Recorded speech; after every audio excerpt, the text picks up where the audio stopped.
ഇത് ബോംബെയെ പറ്റി അറിയാനുള്ള ബോംബെ അല്ലെങ്കിൽ മുംബൈയെ പറ്റി അറിയാനുള്ള എല്ലാ മേഖലകളെ പറ്റിയും ഒരു സാമാന്യ വിവരം കിട്ടുന്ന ഒരു റഫറൻസ് ഗ്രന്ഥം ഉറപ്പായിട്ടും അത് മലയാളത്തിൽ ഏതായാലും അത് ആദ്യമാണ് ഇങ്ങനെ ഒരു കൃതി. ഒരു നഗരത്തെ പറ്റി മലയാളത്തിൽ ഇങ്ങനെ ഒരു കൃതി മലയാളത്തിൽ ഉണ്ടായിട്ടില്ല. ഒരുപക്ഷെ ഇന്ത്യൻ ഭാഷയിൽ ഇപ്പോൾ ബോംബെയെ പറ്റി ധാരാളം കൃതികൾ ഉണ്ടായിട്ടുണ്ട്. പക്ഷേ ഇതേപോലെ ഒരു കോംപ്രിഹെൻസീവായ ഒരു റഫറൻസ് ഗ്രന്ഥം ഒറ്റ ഒരു പുസ്തകത്തിൽ ഇത്രയും ഞാൻ പറഞ്ഞ ഒരു 50ഓളം മേഖലകൾ എടുത്തു കഴിഞ്ഞാൽ ആ മേഖലകളെക്കുറിച്ച് സാമ്പത്തികം മുതൽ വൈദ്യം മുതൽ എല്ലാം അതിനകത്ത് സിനിമയും ക്രിക്കറ്റും സ്പോർട്സും സാമാന്യ രീതിയിലുള്ള എല്ലാ ജീവിത വ്യവഹാരങ്ങളും അതിനകത്ത് ഉൾപ്പെടുന്നുണ്ട്. അപ്പോൾ ഇതിൽ രസകരമായിട്ട് ഒരു ഭാഗമൊക്കെ ഉള്ളത് ചിലതിൽ വളരെ അക്കാഡമിക്കായിട്ടുള്ള റഫറൻഷ്യൽ ഭാഗങ്ങളുണ്ട്, ചിലതാണെങ്കിൽ വളരെ ഒരു കുറെ കൂടി ജനപ്രിയമായ ഭാഗങ്ങളുണ്ട്. അപ്പോൾ അതിൽ തീർച്ചയായിട്ടും ബോളിവുഡും സ്പോർട്സും ഇപ്പം അല്ലെങ്കിൽ അവിടുത്തെ റെഡ് സ്ട്രീറ്റും ഒക്കെ ഇതിൽ കടന്നു വരുന്നുണ്ട്, അതോ ലോകമൊക്കെ കടന്നു വരുന്നുണ്ട്. ഇതിൽ ഒരു രസകരമായിട്ട് ഒരുപക്ഷെ നമ്മുടെ മലയാളികൾക്ക് ഒരുപക്ഷെ അറിയാൻ വയ്യാത്ത ഒരു ഭാഗം എന്ന് പറയുന്നത് തീരെ ഇവിടെ ഒരുപക്ഷെ പലർക്കും അറിഞ്ഞുകൂടാതെ അത് ബോംബെ മാത്രമല്ല ഇന്ത്യൻ വലിയ വ്യാവസായിക സാമ്രാജ്യങ്ങളുടെ തന്നെ അടിത്തറ എന്ന് പറയുന്നത് ബ്രിട്ടീഷ് കാലഘട്ടത്തിലെ കൊളോണിയൽ കാലഘട്ടത്തിലെ മയക്കുമരുന്ന് വ്യാപാരം, കറപ്പ് എന്നുള്ള ടാറ്റ ഉൾപ്പെടെ എല്ലാത്തിൻ്റെ അടിസ്ഥാനം എന്ന് പറയുന്ന ഓപ്പിയം, ഡ്രഗ്സ്, ഇതിലാണ് ഇന്ത്യൻ ഇക്കോണമി തുടങ്ങിയത്. അത് ഈ പുസ്തകത്തിൽ ഒരുപക്ഷെ എനിക്കത് പലർക്കും ഒരു പുതിയ അറിവായിരിക്കും. ഇപ്പോൾ നമ്മൾ പുതിയ കാലത്ത് ലഹരിക്കെതിരെയുള്ള പോരാട്ടവും ഒക്കെ നടത്തുന്നു. പക്ഷേ ഇന്ത്യൻ ഇക്കോണമി തന്നെ അടിത്തറ എന്ന് പറയുന്നത് പാകിയത് ഈ രീതിയിലുള്ള ഈ കറപ്പ് അല്ലെ ഓപ്യത്തിൻ്റെ വ്യവസായവും അതിൻ്റെ വിൽപ്പനയിലുമാണ്. അത് മുംബൈ മഹാനഗരത്തിൻ്റെ ആ സാമ്പത്തിക വലിയ സ്രോതസ് എന്ന് പറയുന്നത് ഇതിലായിരുന്നു. അപ്പോൾ ഇങ്ങനെയുള്ള രസകരമായ കാര്യങ്ങളൊക്കെ ഇതിൽ കൊണ്ടുവന്നിട്ടുണ്ട്. അതാ പറഞ്ഞത് ആ ഒരു വളരെ കൗതുകകരമായ കാര്യം.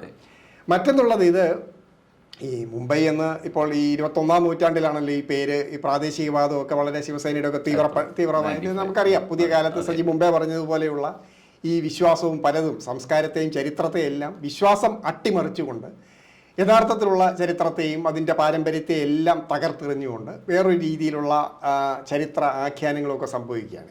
ഈ മുംബൈയും അത് പറയുന്നവർ പഴയ പേര് അത് വീണ്ടെടുത്തു എന്നൊക്കെ പറയുന്നു. എങ്കിലും അതിന് പിന്നിലുള്ളത് വളരെ ഇടുങ്ങിയ ഒരു പ്രാദേശിക വികാരം ഇതിലുണ്ട്. അപ്പം മുംബൈ ശരിക്കും പറയാം ബോംബെ എന്ന് പറയുന്ന പേര്, ഞാൻ ബോംബെയിൽ സഹിക്കാൻ 2 വർഷത്തോളം അവിടെ താമസിച്ചതാണ്. ഇതിനകത്ത് ഭാഗ്യവശാൽ കടന്നു വരുന്നുണ്ട് എൻ്റെ ചില കാര്യങ്ങൾ, എഴുത്തിൻ്റെയൊക്കെ കാര്യങ്ങൾ കടന്നു വരുന്നുണ്ട്. അപ്പോൾ ആ കാലഘട്ടം അവിടെ 90കളുടെ തുടക്കത്തിൽ ബോംബെയിൽ ഞാൻ ജീവിച്ചതെന്ന് പറയുമ്പോൾ ബോംബെ എന്ന് പറയുന്ന ആ വികാരം ആ മഹാനഗരത്തിൽ ശരിക്കും അതായത് അതൊരു വളരെ വിശാലമായിട്ട് എന്തിനേയും ഉൾക്കൊള്ളുന്ന സഹിഷ്ണുതയുള്ള ഒരു വലിയ മാനവ സംസ്കാരം എന്ന് പറയുന്നതിൻ്റെ തുറവി ഉള്ള ഒരു നഗരമായിട്ടാണ് അന്നൊക്കെ അനുഭവപ്പെടുന്നത്. അതിനെ അടച്ചു കളയുന്നതാണ് ഇവർ ഈ പറയുന്ന പാരമ്പര്യം വീണ്ടെടുത്തു എന്ന് പറയുന്ന ഈ മുംബൈ എന്ന പേരിന് ഇട്ട ശേഷം പിന്നീട് അങ്ങോട്ട് കാണുന്ന ഈ രീതിയിലുള്ള ഏറ്റവും നമ്മുടെ ഇന്ത്യയിൽ ഒട്ടാകെയുള്ള രീതിയിലുള്ള ഈ വർഗീയതയുടെയും അതിൻ്റെ എല്ലാം മതവികാരങ്ങൾ ഏറ്റവും തീവ്രമായിട്ടുള്ള വഷളായിട്ടുള്ള ആവിഷ്കാരങ്ങൾ. അപ്പോൾ ആ രീതിയിൽ ഈ മുംബൈയും ബോംബെ എന്നുള്ള ആ ഒരു ദ്വന്ദ്വം ഇതിനകത്ത് സജി കൊണ്ടുവന്നിട്ടുണ്ട്. അതൊന്ന് പറയാം അതിനെപ്പറ്റി. അത് പലതിലും അത് കടന്നു വരുന്നുണ്ട്. ആ പഴയ ഒരു ബോംബെയുടെ ഒരു തുറവിയും ഈ പിന്നീടുള്ള ഒരു അടച്ചു കെട്ടിയ അവസ്ഥയും. ഈ പെരുമാറ്റത്തിന് അഭിനവ് പറഞ്ഞതുപോലെ ഇപ്പം പെരുമാറ്റത്തിൻ്റെ ഒരു കാലഘട്ടത്തിലാണ് നമ്മൾ ജീവിക്കുന്നത്. ഇപ്പോൾ കഴിഞ്ഞ വർഷം തന്നെ അഹമ്മദ് നഗറിൻ്റെ പേര് അഹല്യ നഗർ എന്നാക്കി മാറ്റി. ഇപ്പോൾ പേരിലൂടെയൊക്കെ നമ്മൾ സൃഷ്ടിക്കുന്നത് നമ്മുടെ ഒരു പാരമ്പര്യത്തിൻ്റെ വീണ്ടെടുപ്പ് അല്ലെങ്കിൽ സംസ്കാരത്തിൻ്റെ വീണ്ടെടുപ്പൊക്കെ എന്നാണ് ഇവർ നിർവചിക്കുന്നത്.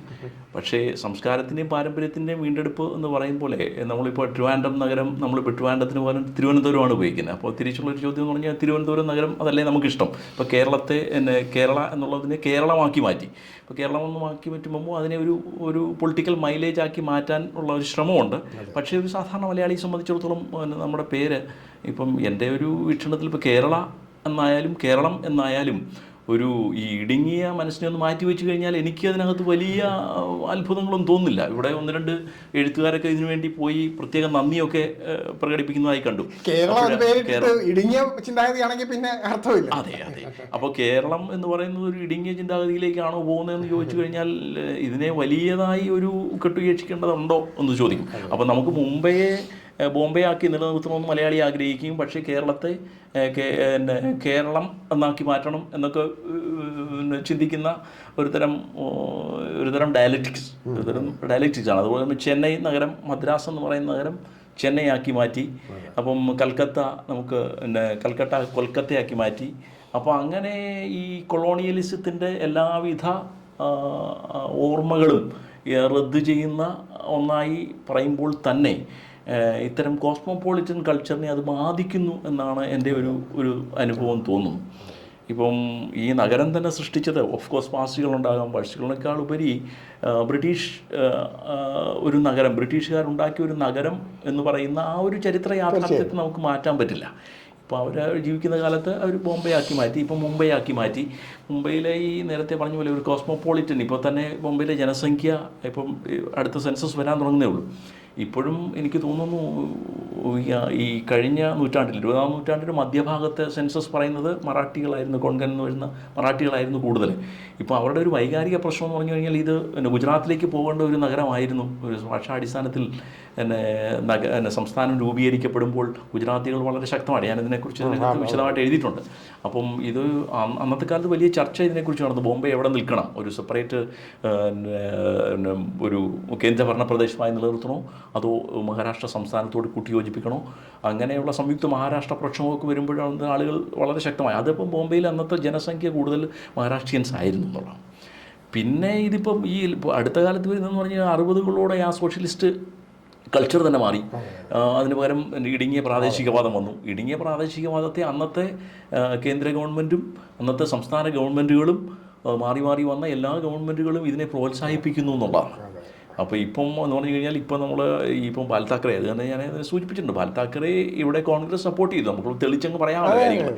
ഇപ്പം ഈ ഒരു വി കെ കൃഷ്ണമേനോനെ പരാജയപ്പെടുത്താൻ, അപ്പം ഈ പ്രാദേശികവാദത്തെയും വർഗീയവാദത്തെയും അന്ന് ഭരിച്ചിരുന്ന കോൺഗ്രസ് സർക്കാർ പിന്തുണച്ചു എന്നുള്ളതാണ്. പിന്തുണച്ചുകൊണ്ട് ഈ മെട്രോപൊളിറ്റൻ സ്വഭാവത്തെ അട്ടിമറിക്കാൻ എല്ലാവിധ സഹായവും അവർ ചെയ്തു പ്രാദേശികവാദത്തിൻ്റെ പേരിൽ. ആ പ്രാദേശികവാദത്തെ പിന്തുണച്ചു. ഇവർ ബൂസ്റ്റായി. 1995 അവർക്ക് അധികാരം കിട്ടി. അതിനു മുമ്പ് തന്നെ ബോംബെ നഗരസഭ ഒരു പിടിച്ചെടുത്തു. അവർക്ക് അധികാരം കിട്ടിയ ഉടനെ തന്നെ ബോംബെയുടെ പേര് അവർ മാറ്റി മുംബൈ എന്നാക്കുകയും ചെയ്തു. അങ്ങനെ ഒരു ഭാഷാ പ്രാദേശിക വികാരത്തെ അവർ റെസ്പെക്ട് ചെയ്തു എന്ന് വേണമെങ്കിൽ പറയാം. പക്ഷേ അടിസ്ഥാനപരമായി അതിന് പിന്നിലുള്ള ഈ രാഷ്ട്രീയ ലക്ഷ്യങ്ങൾ തന്നെയായിരുന്നു.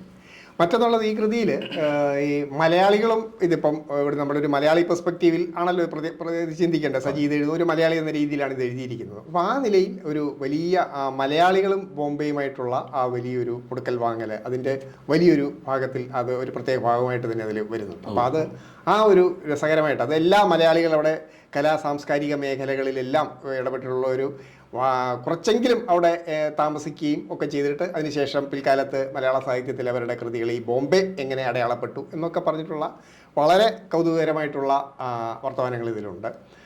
അവിടുത്തെ എല്ലാ തരത്തിലുള്ള ഈ ഏത് തരത്തിലൊക്കെ മലയാളികളെ ഈ വ്യവസായങ്ങളിലാണെങ്കിലും ബിസിനസ്സിലായാലും ഒക്കെ ഒരു അല്പമെങ്കിലും ഒരു തിളക്കമാർന്ന സാന്നിധ്യം അറിയിച്ചിട്ടുള്ള മലയാളികളെ പറ്റിയൊക്കെ ഇതിൽ വിവരണങ്ങളുണ്ട്.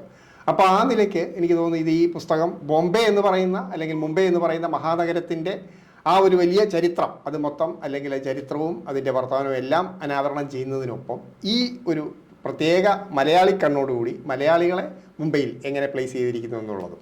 അപ്പോൾ അതിനുവേണ്ടി സജീവ നടത്തിയ ശ്രമങ്ങളൊക്കെ ഒന്ന് പറയാം. അത് വളരെ ബുദ്ധിമുട്ടായിരുന്നു. കാരണം ഞാനിതിൻ്റെ ഒരു റിസർച്ചിൻ്റെ ഭാഗമായിട്ട് പല ആളുകളുമായിട്ട് ബന്ധപ്പെട്ടു. ബോംബെയിൽ ജീവിച്ച മലയാളികൾ, അവിടെ ചിലർക്ക് മരിച്ചുപോയി. എൻ്റെ ഭാഗ്യത്തിന് ചില ആളുകൾ ഞാൻ ഈ വളരെയധികം ഇതിനെ റിസർച്ച് ചെയ്തതിന് ശേഷമാണ് അവരെന്നെ ഒരുപാട് സഹായിച്ചു. അതിനുശേഷം ചിലർ മരിച്ചുപോയി. പിന്നെ ചിലർ എന്നെ നാട്ടിൽ വന്ന് സെറ്റിലായ ആളുകളുണ്ട്, ചില നാടക എഴുത്തുകാർ, ചില എഴുത്തുകാർ. അപ്പം ഫോർച്ചുനേറ്റ്ലി അവരൊക്കെ എന്നോട് കോപ്പറേറ്റ് ചെയ്തു. അവരവരുടെ എന്നെ ഓർമ്മകളും അവരുടെ അനുഭവങ്ങളും ഒക്കെ വിശദീകരിച്ച് തന്നു.